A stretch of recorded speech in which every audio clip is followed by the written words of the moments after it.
Okay guys, let's do a debrief of my first solo date, shall we?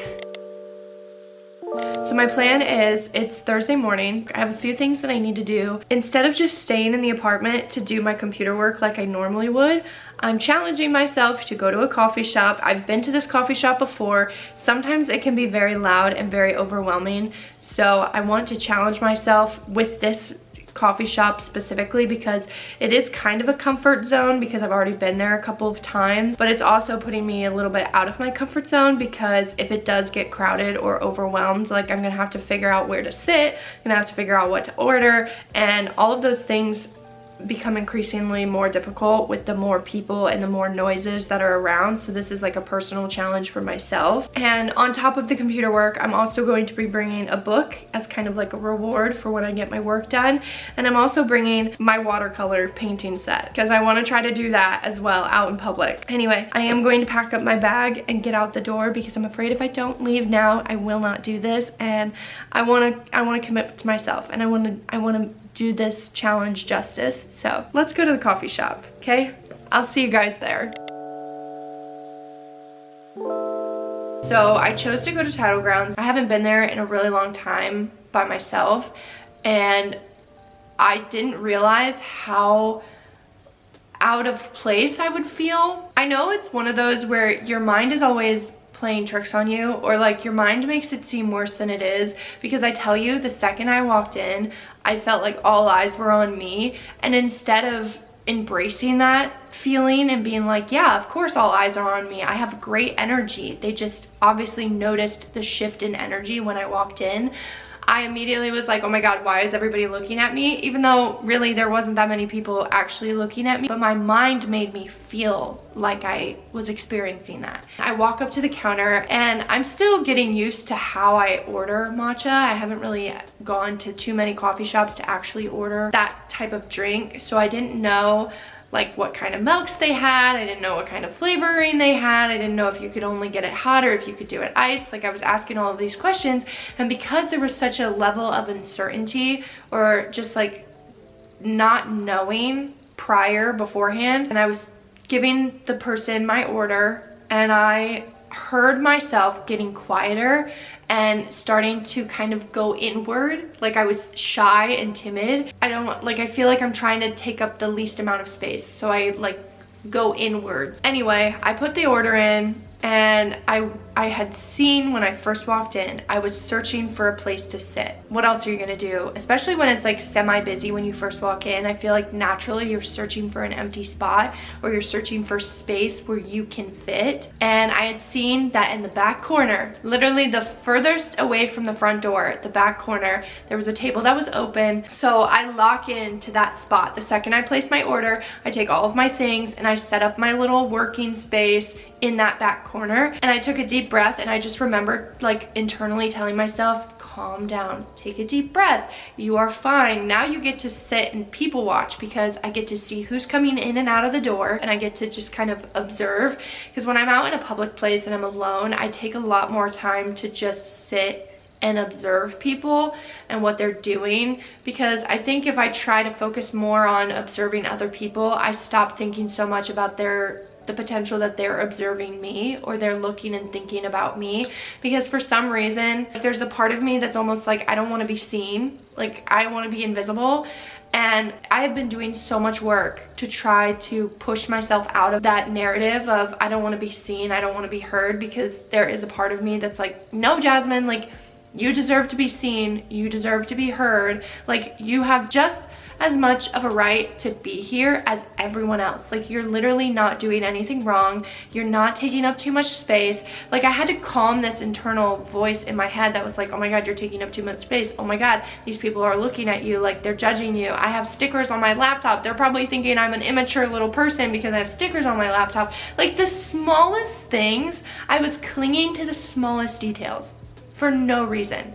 And then it goes to the part where I have to pick up my order from the counter, right? She had listed off the order that I had gotten. I walk over to the counter, and I had searched everywhere, like on the walls and everything, for their Wi-Fi password, and I couldn't find it. So when I picked up my order, I was like, hey, so like, do you guys have Wi-Fi here? Like, can I use it? Like, I don't know why I didn't say it confidently. I don't know why I didn't ask confidently. Like, they're nice people there. I know they're nice people. That was immediately where my mindset went, was, oh my gosh, I don't want to be annoying, or I don't want to be a burden by asking them what their Wi-Fi password is, because, oh my gosh, I should be able to just enjoy coffee without Wi-Fi. But I was there to work, essentially. So like, I kind of needed the Wi-Fi, and there's other people here that are working, and you can't stop but think, are they using a hotspot? Are they using their data? Are they using Wi-Fi? Do they have Wi-Fi? How do they have Wi-Fi? I couldn't find the Wi-Fi. Am I just crazy? Like, the amount of times, I swear to you, this is the one thing that I think I'll notice the most as we progressively get into this solo dating adventure together.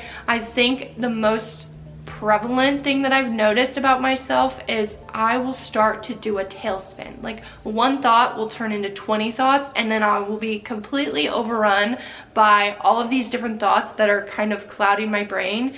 And I'm like, where is all of this coming from? Because I usually am a pretty confident person in terms of doing things by myself. Like, I don't feel the need to wait for someone to do something if I want to do it. Like, if I want to do it, I'm going to go do it, and I'm not going to put too much thought into it. But anyway, I wanted to circle back around to some of my other questions. I had kind of touched base on if I was uncomfortable at all. I wasn't uncomfortable once I got started. Like, once I got my drink and I got to sit down and I was kind of out of the eyesight of everyone, I started to feel myself relax, and I could calm myself down, and I also had something to focus on.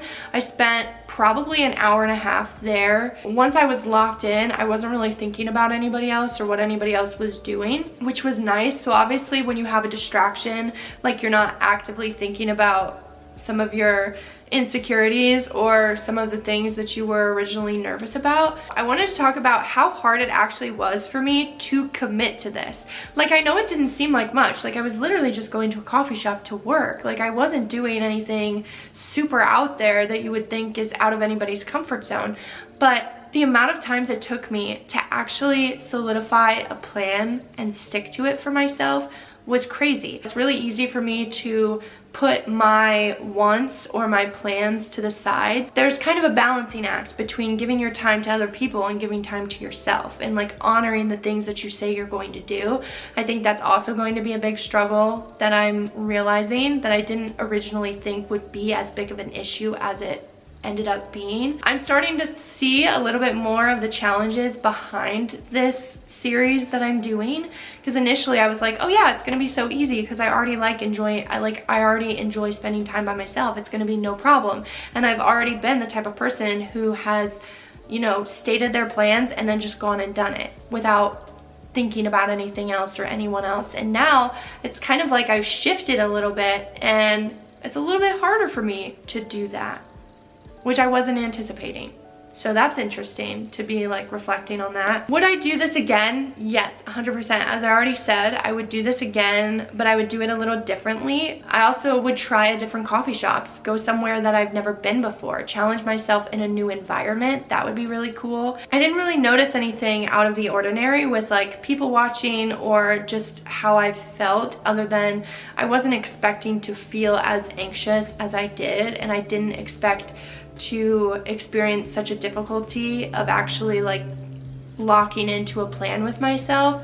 But other than that, the actual experience, I didn't feel super weird. Like, once I got started, even when I was reading, I didn't feel weird. Like, when I transitioned from work mode into reading, and then from reading into the drawing and the painting that I did, I didn't feel weird at all. Like, I don't think anybody was noticing me, and I think at that point I was very much in my own little bubble, and I wasn't paying attention to the things that were going on around me, which is the point that I wanted to get to. I feel really good. Like, I felt great afterwards. Packing up my bag and leaving knowing that I was productive. So I had gotten my YouTube work done, so I was really productive. I got to read my new book, which was really fun. And then I didn't end up painting, but I was drawing. I would say, all in all, I would rate this experience probably like a 7 out of 10, or like a 7 or 8 out of 10. Mainly because I think going forward, if I go to a restaurant, whether I look at the menu prior or I don't, I want to be able to order something confidently without like going inwards. I think the last thing would be maybe talk to someone like at wherever I end up going next, I want to be able to have a conversation with whoever's there. Like maybe I see somebody and I'm like, oh, they look nice, I could say hi to them, even if I'm just saying hi to somebody. Like I don't want to shrink into myself. That's not the point of this solo date. Like obviously you want to give time and attention to yourself, you want to focus on yourself, but in the process, like you don't want to close yourself off to the world around you. And I think that was partially what I was doing, because it was the first time I was really like going out and doing something by myself in a really long time, and I was nervous and I was scared a little bit, and so I kind of shut myself off from everybody else and what they were doing. I didn't even really say hi to them. I could have had a conversation with the lady who was making my matcha, and I didn't. Like why didn't I do that? I would like to challenge myself to do that next time, or compliment somebody. It's not hard, you just have to be intentional with it, and I just wasn't. So those are some of my challenges, those are some of my reflections that I've made. All in all, I'm happy that I started this, and I'm excited to see how I progress going forward. I hope you guys are enjoying this series. Let me know if there's anything that you want to see me do as like a solo date, or let me know if there's any solo dates that you've gone on and your thoughts and feelings towards that. But I hope you enjoyed today's video. Thank you guys so much for watching, and I'll see you in the next one. Bye.